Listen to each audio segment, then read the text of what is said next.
Mesdames, Messieurs, bonjour, merci, merci d'être là, merci d'être très nombreux.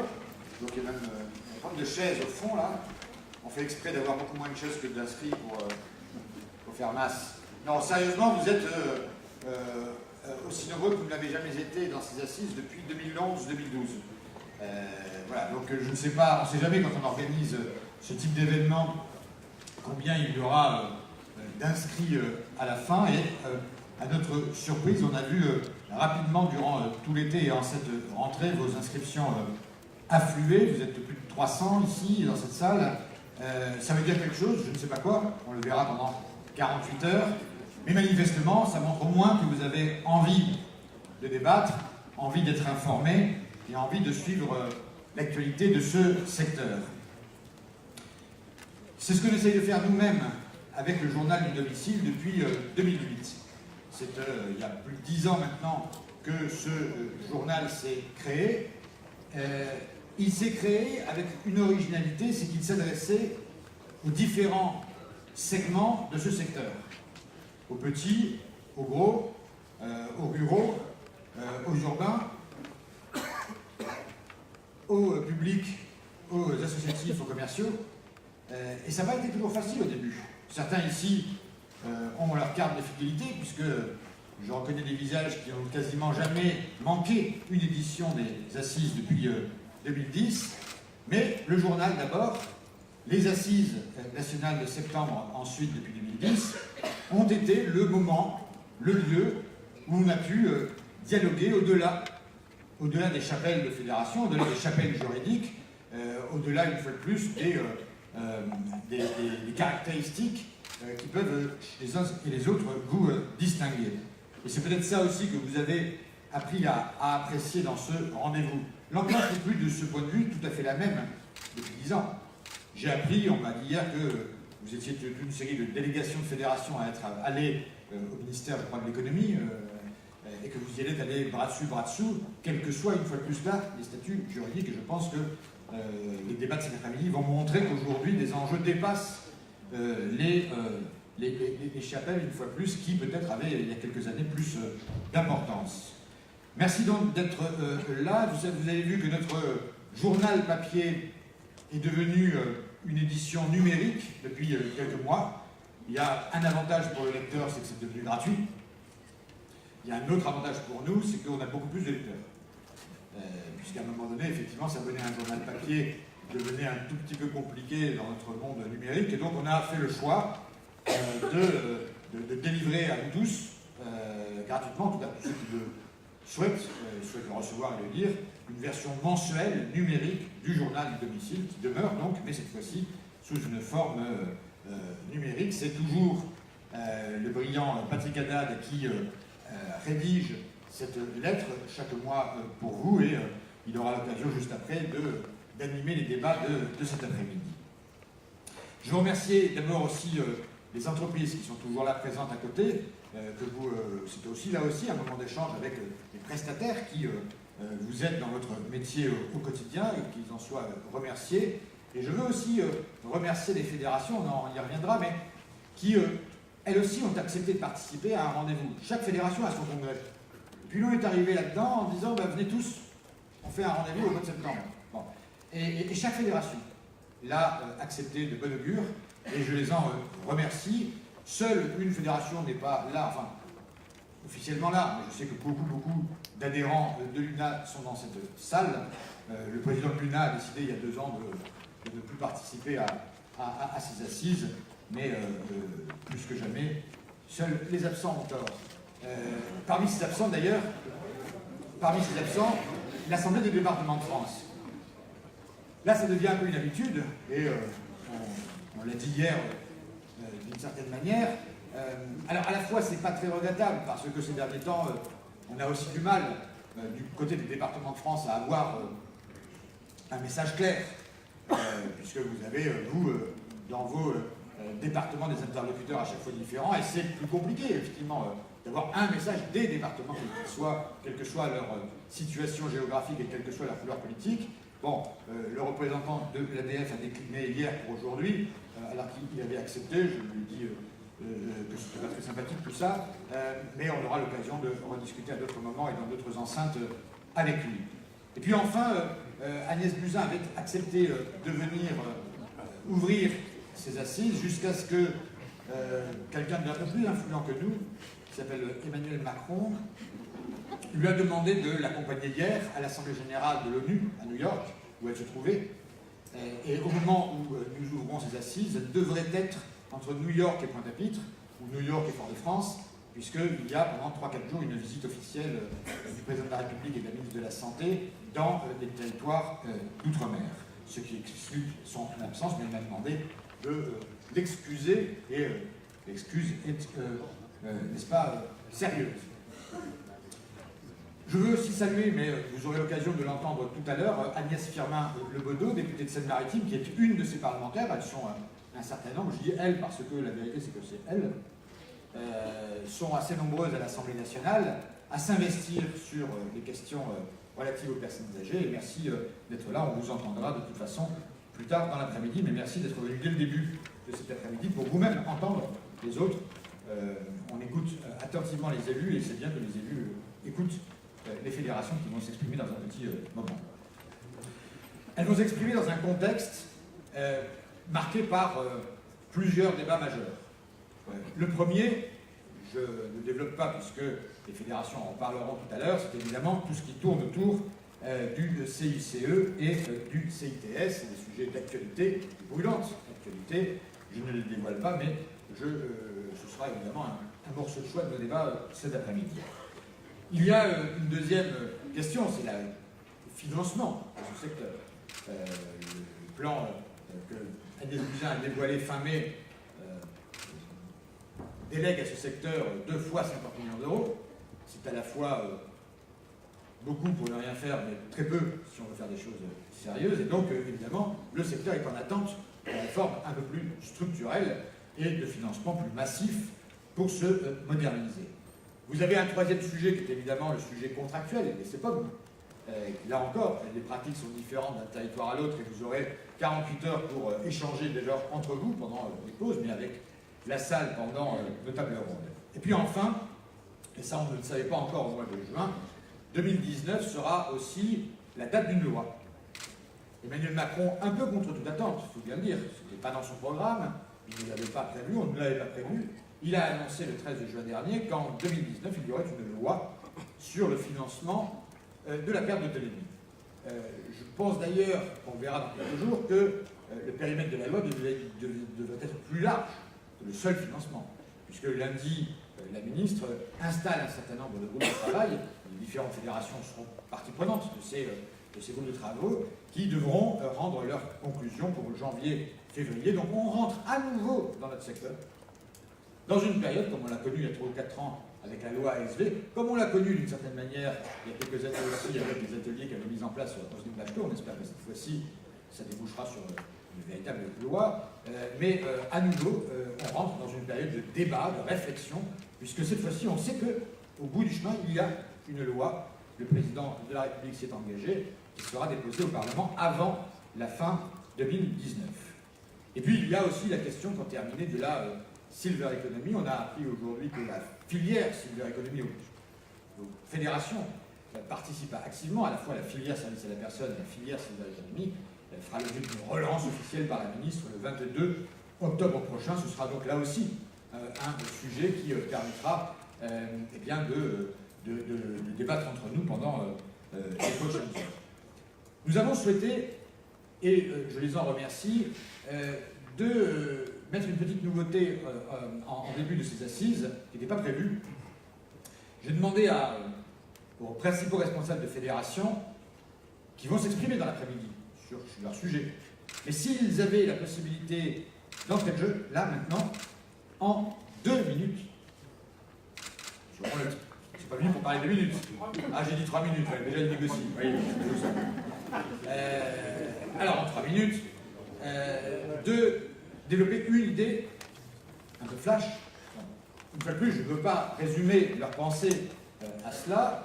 Ils auront dans l'après-midi, chacun d'entre eux reparlera dans l'après-midi plus longuement, mais sous forme un peu d'exercice, et pour planter le décor, devant vous tous, devant notre député présent, devant, j'ai oublié de signaler sa présence, Jean-Guillaume Bretenou, qui est le sous-directeur de l'autonomie à la Direction Générale de la Cohésion Sociale, donc, qui s'occupe de toutes nos questions, de toutes ces questions d'aide à domicile au ministère. Eh bien, sous leurs oreilles attentives, on a souhaité que chacun des responsables de fédération puisse, là, en guise d'introduction, et filmer dans un Facebook Live que des milliers, des centaines de milliers de professionnels sont en train de regarder chez eux en ce moment, qu'ils puissent développer une idée rapidement, et également devant, j'en vois un certain nombre de journalistes qui ont hâte de les entendre. Donc je vais leur demander de bien vouloir nous rejoindre sur scène. Hugues Vidor, pour la messe à domicile, Benoît Calmels, délégué général de l'Union nationale des CCAS. Je ne sais pas pourquoi il y a de la musique au moment où on parle de Benoît Calmels, mais... Jérôme Comminges, de la BMR. Franck Nataf, le vice-président de la FEDESA. Florence Arnaz-Gomé, que je n'avais pas cité, qui est montée sans autorisation. Antoine Perrin, le directeur général de la FEAP. Et Christian Zitaski, de la FNAP CSF. Qui est là, et Olivier Peraldi, le directeur général de la FESP. Voilà, donc vous avez ici, alors asseyez-vous où vous voulez, restez debout si vous voulez. Là, il y a les cubes, ici, il y a des petits sièges, Antoine. Et donc, je vais passer la parole à chacun de ces responsables pour qu'ils émettent un vœu, un message. Il va de soi que la petite demi-heure qui est filmée ici sera immédiatement transmise à Agnès Buzyn, qui pourra visionner cette séquence, je le dis au premier degré, on peut me demander, qui pourra visionner cette séance en Martinique, en Guadeloupe ou sur l'avion du retour. Mais voilà, on a voulu cette séquence pour adresser un message à vous, à l'extérieur, de la part de chacune des fédérations. Florence Arnaz-Gomé, déléguée générale du CINERPA, parce que vous êtes géographiquement la plus proche, et la seule femme, mais ça, c'est pas moi qui élis les responsables de fédération. 2 minutes. 2 minutes. Alors, pour rebondir sur ce que Luc Broussy a dit, effectivement, moi je trouve qu'on est vraiment dans une rentrée hyper exaltante. Je n'aurais pas dit ça peut-être il y a 2-3 mois. Je n'aurais même pas du tout dit ça il y a 2-3 mois. Mais tout ce qui se passe dans les 15 derniers jours fait qu'on peut être collectivement à la fois satisfait, à la fois ambitieux de ce qui s'ouvre devant nous. On a évidemment, alors peut-être un bémol, des groupes de travail sur la tarification des SAD qui n'en finissent pas de pas en finir. Et donc là, évidemment, je crois qu'il y a une table ronde qui en est dédiée, mais ça, on attend beaucoup, évidemment, de ces groupes de travail. Et puis, plus largement, on attend beaucoup de cette mission LIBO qui s'installe le 1er octobre, soit lundi, et qui va déployer une dizaine de groupes de travail pour, fin janvier, faire des propositions. Donc, moi, je vais intervenir surtout sur le CICE parce que c'est un des sujets qu'on a eu à traiter tout au long des derniers mois. Ça fait 1 an qu'on se bat. Vous savez que dans le projet de loi de finances de l'année dernière, on avait déjà obtenu d'être un secteur vu un peu différemment parce que la bascule du CICE et du CITS en allègement de charges, eu égard à cette exonération des services à domicile, à cette exonération à AD que nous avions depuis des années, eh bien, pose de vraies vives difficultés. Et il faut voir que cette année, je crois que vraiment dans une communion d'intérêts, nous avons tous œuvré pour tenter d'avoir une bascule la plus intéressante possible.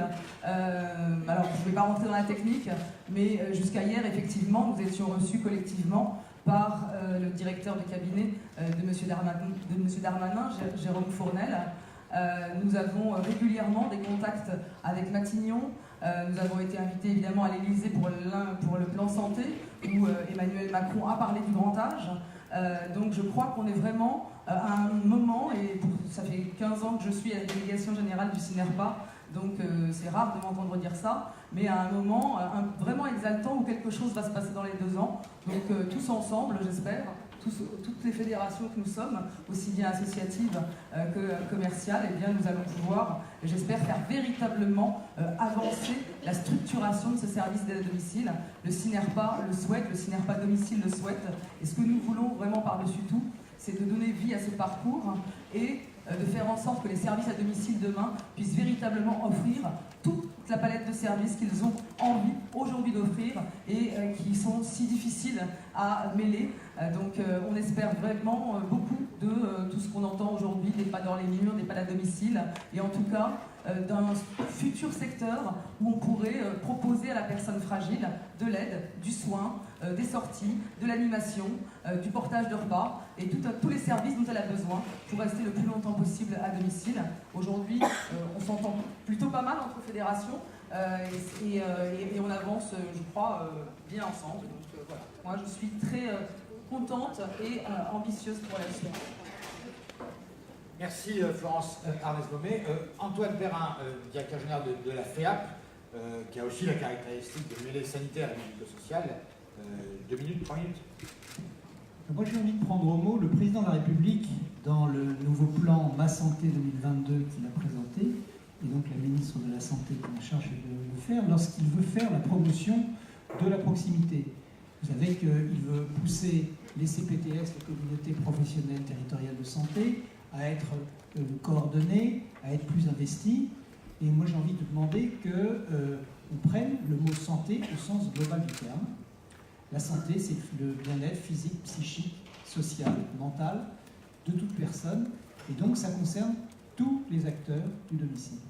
Et donc, je lui demande que dans les CPTS, on mette, quel que soit leur statut, libéral ou salarié, tous les professionnels du domicile, qu'ils soient médecins, infirmières, aides-soignantes, pharmaciens, mais également les acteurs du domicile qui ne sont pas considérés comme des acteurs de santé, qui sont considérés comme des acteurs de proximité, d'accompagnement, mais pas de domicile, pas de santé.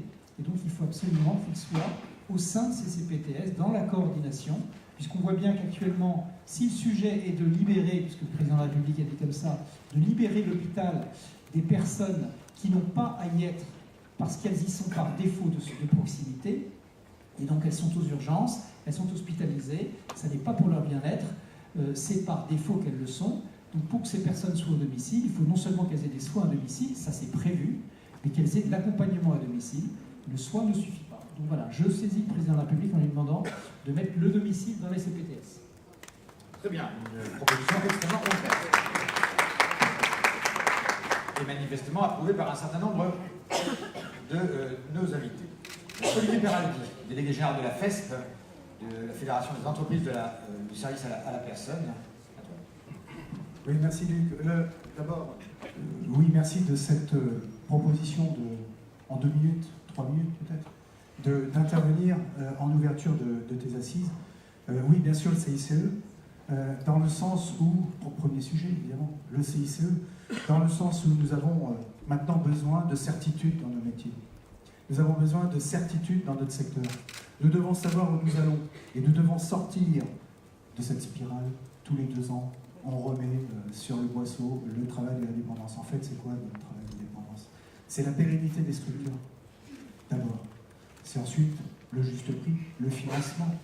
La loi SV n'a pas réglé la question du financement. On le voit bien. Et donc, nous en sommes encore là. Et si on a un vœu à former, finalement, nous, à la FESP, mais je pense que, et Florence l'a dit, c'est vrai qu'on travaille beaucoup mieux ensemble qu'on a pu le faire il fut un temps. Mais si on a un vœu à faire, c'est que cette réforme qui va s'ouvrir lundi, et j'espère qu'elle va aboutir cette fois-ci à quelque chose d'important, c'est simplement assurer le financement.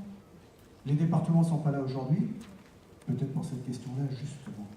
Nous, ce que nous attendons, c'est de la pérennité, de la stabilité et, j'ai envie de dire aussi, de l'harmonisation. Il y a la question du financement, il y a la question de la gouvernance du secteur. La question de la gouvernance, c'est de savoir si nous restons dans un système où règne finalement l'hétérogénéité.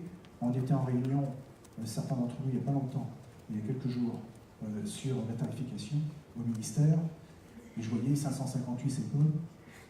On s'est posé la question de savoir s'il y en avait 2 identiques. on n'a pas la réponse d'ailleurs, et le ministère non plus n'a pas la réponse, mais c'est un vrai sujet de se poser la question, comment fait-on pour arriver à harmoniser, un temps soit peu, les pratiques et surtout les pratiques en termes de gouvernance. Après, je ne vais pas être trop long, évidemment il y a d'autres sujets, c'est l'attractivité du métier. Comment faire pour que nos métiers redeviennent attractifs comme ils purent l'être, il fut un temps. On a des difficultés tous de recrutement, on le sait, c'est un sujet qu'il ne faut pas oublier. Alors c'est vrai que ce ne sera peut-être pas dans la réforme, mais ça reste un sujet complètement d'actualité. Évidemment, moi je ne peux pas, moi FESP, passer sous silence notre sujet sur l'ensemble du secteur qui est d'arriver à une contemporanéité du crédit d'impôt et des services à la personne à 100%, même si on note, et on l'a salué, une réelle avancée avec l'annonce du gouvernement récemment d'une contemporanéité, on va dire, à 60%. Mais le compte, pour nous, n'est pas encore tout à fait au niveau que nous souhaitons. Donc voilà, en fait, nos enjeux. À nous, je ne vais pas être plus long, je crois que je suis resté dans les 3 minutes. Je ne sais pas, je n'ai pas compté, mais c'était très bien. Merci à toi. Une petite précision, alors c'est pas du délit d'initié, mais les groupes de travail ont commencé à circuler. Il y aura un groupe de travail sur les métiers. Dans les groupes de travail que Agnès Buzyn va annoncer dans la foulée de cette réforme de la dépendance, sur 10 groupes de travail, l'un est consacré au métier, ce qui m'a fait dire tout à l'heure que le périmètre de la loi, il n'y a pas un groupe de travail sur les métiers pour qu'on ne parle pas des métiers dans la loi. Donc, a priori, c'est un des chantiers ouverts dans la loi. Devant les yeux du président Malfette, je donne la parole à son directeur général, Hugues Vidor, pour ADC Domicile. Merci Luc Broussy et merci de cette carte blanche. Parmi les sujets que nous travaillons aujourd'hui, il y en a toute une série qui sont prioritaires. On peut parler de la tarification, ça a été indiqué, on peut parler du financement, on peut parler de la fiscalité, on peut parler du CITS et avec le problème de la bascule. Les questions d'innovation qui sont récurrentes, la problématique de la silver economy, la question également de la diversification, la question qui n'est pas souvent évoquée, mais c'est la problématique de l'évaluation des politiques publiques. Or, on l'a vu là dans le cadre du plan santé qui a été évoqué par Antoine Perrin, bien, il y a un grand manque, c'est le fait que les structures du domicile sont peu visibles et peu citées, alors que ce sont des acteurs sur les territoires extrêmement importants. Et dans le plan pauvreté, un oubli majeur aussi, c'est qu'on oublie les personnes âgées et les personnes en situation de fragilité, et qu'on oublie également de dire que les structures d'aide et de soins à domicile luttent aussi d'une certaine manière contre la pauvreté.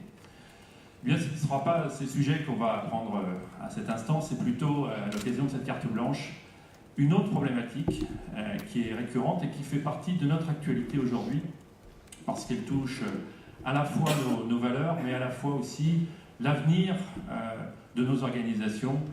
Je veux parler de la formation professionnelle, puisque on parlait tout à l'heure, Olivier parlait de problèmes d'attractivité, de recrutement. On pense évidemment aux questions de parcours professionnel, en articulant d'ailleurs entre l'aide et le soin à domicile.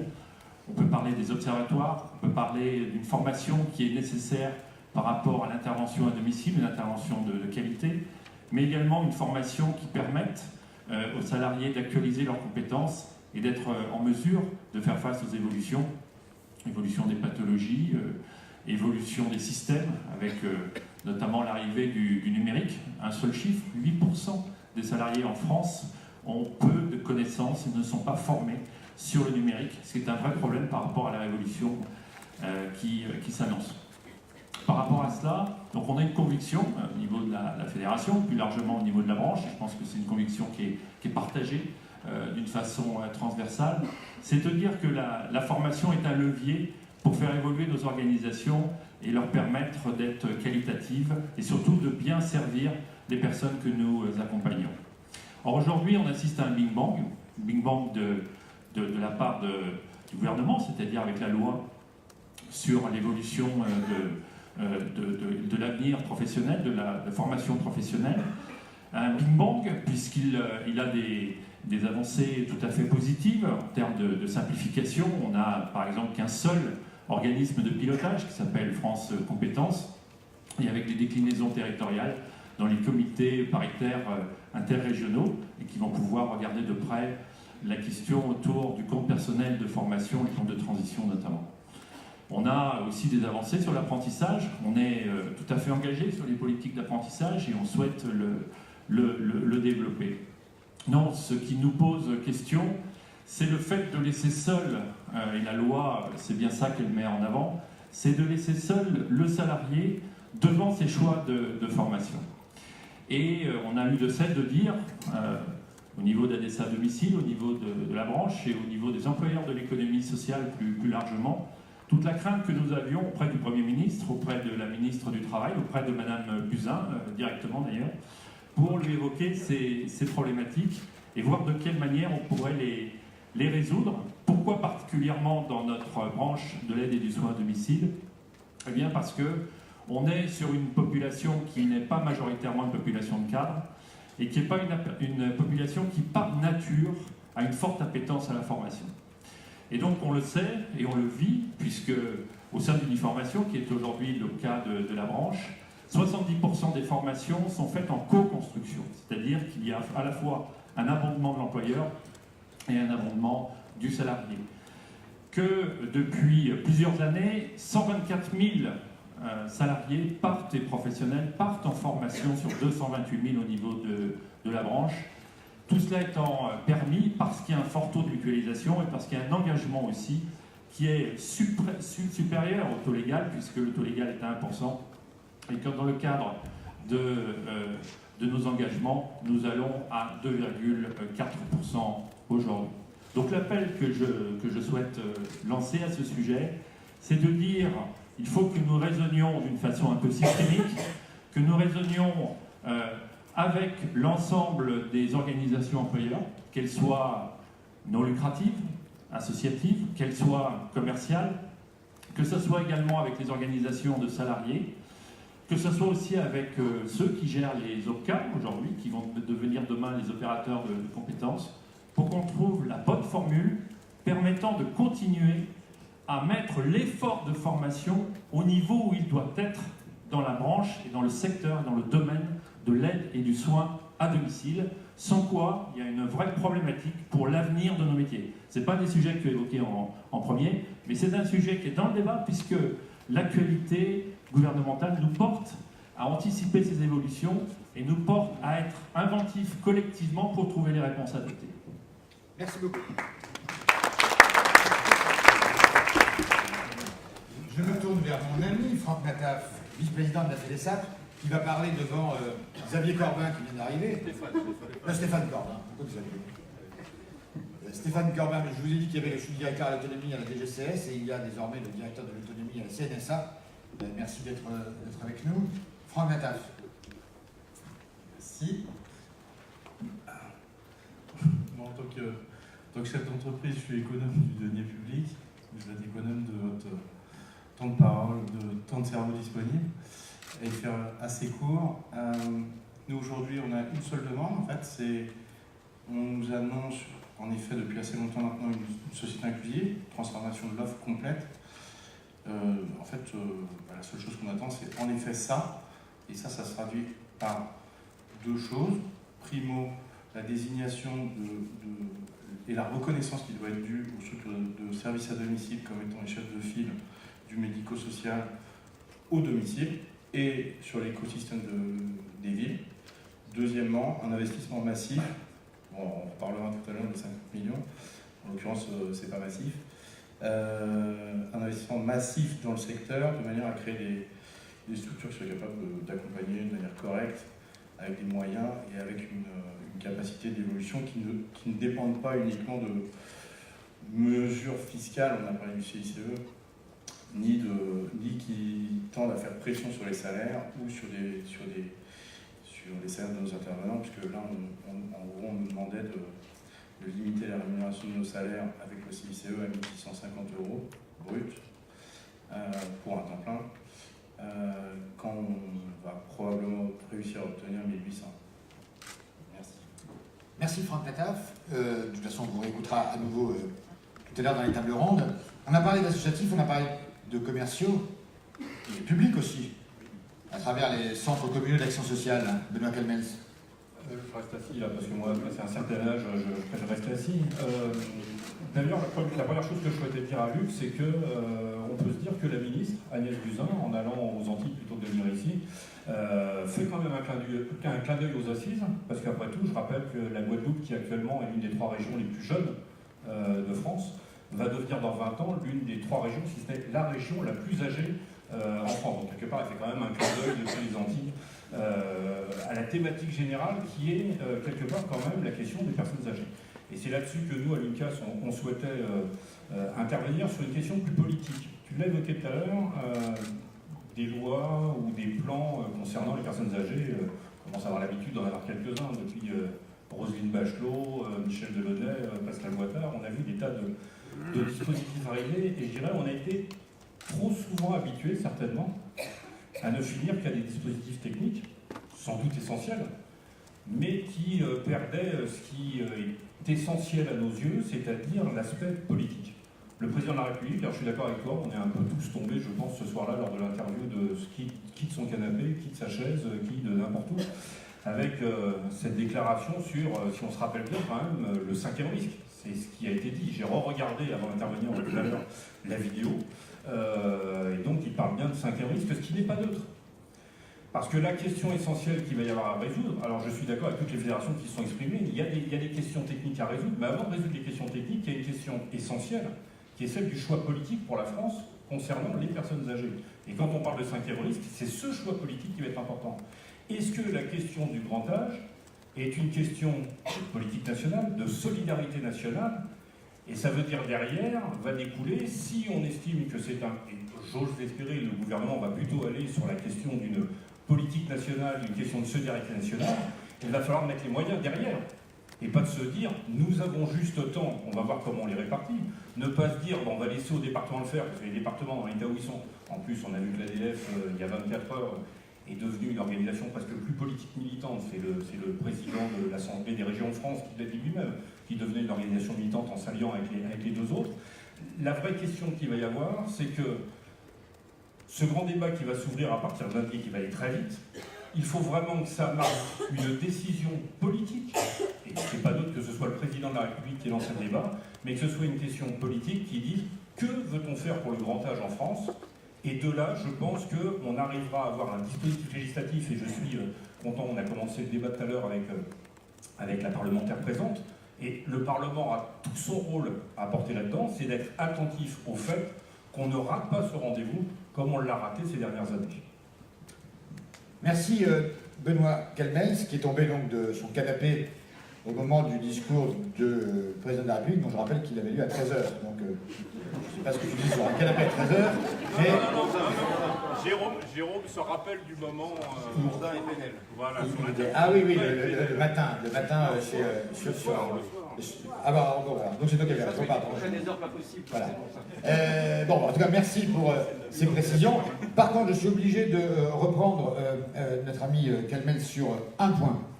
Et ça tombe bien que Jérôme Gage, conseiller général de l'Essonne, soit arrivé, parce qu'il est le co-auteur avec nous d'un rapport qu'on vient de sortir cette semaine, téléchargeable sur ehpa.fr, voilà, donc 0 €, 0 centimes, qui s'appelle Les personnes âgées en 2030. On essaye de, avec le think tank que nous avons créé, de faire un essai un peu prospectif sur ce que sera, au fond, le profil des personnes et la demande d'ici une décennie. Et c'est la Martinique, qui est aujourd'hui le 85e département dans la hiérarchie des départements les plus âgés, qui deviendra le département le plus âgé en 2050. 85e position aujourd'hui, première en 2050. Donc on voit à quel point la force des évolutions démographiques vont bouleverser un certain nombre de territoires. Mais en tout cas, merci de nous avoir permis d'en parler. Jérôme Comminges pour l'ADMR. Eh ben merci pour cette occasion, cette carte blanche. Justement, on aura l'occasion de rentrer dans les détails techniques sur les notions d'actualité. Donc moi, je profite de la parole pour me focaliser sur notre personnel d'intervention, les saluer pour leur humanité, leur gentillesse, leur façon de prendre leur métier à cœur dans un contexte qui est très difficile et on le constate en tant qu'employeur. Donc profiter vraiment de cette opportunité pour les remercier tout simplement du métier qu'elles font, et que si on est là pour débattre, c'est avant tout pour essayer d'améliorer leurs conditions de travail et faire en sorte qu'elles puissent faire leur métier dans les meilleures conditions. Voilà, merci.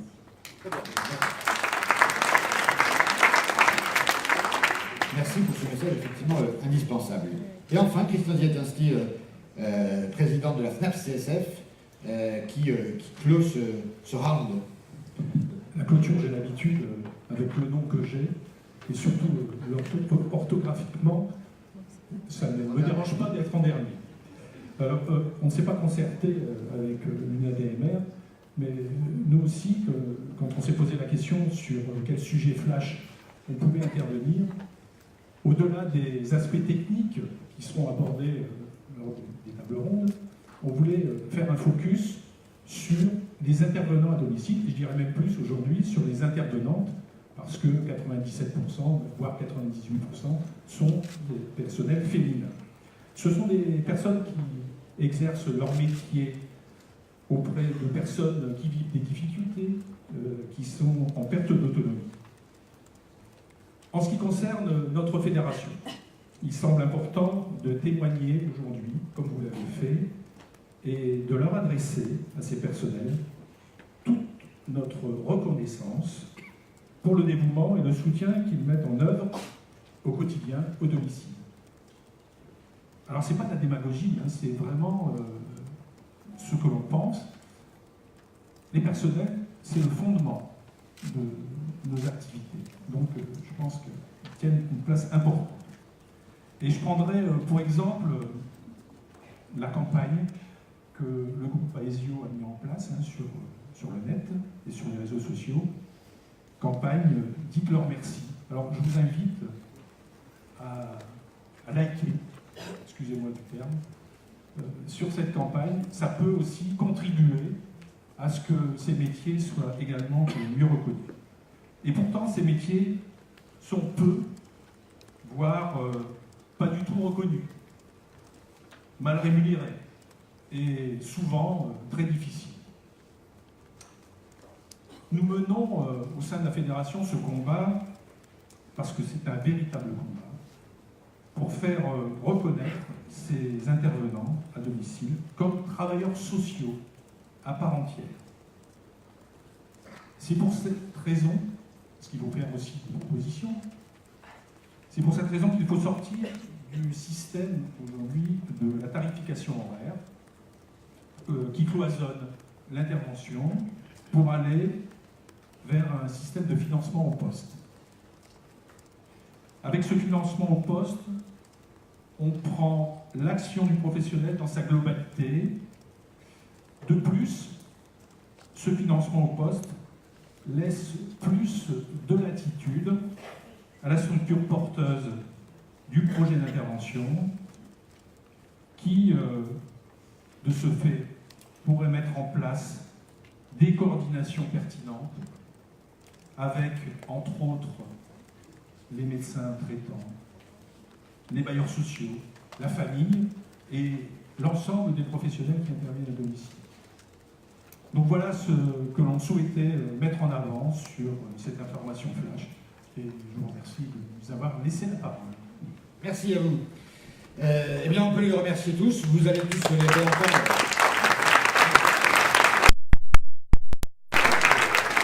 Tout au long de l'après-midi. Donc il reste les uns et les autres dans la salle. Et je vais appeler celui qui, chaque mois, écrit pour que vous puissiez être informé.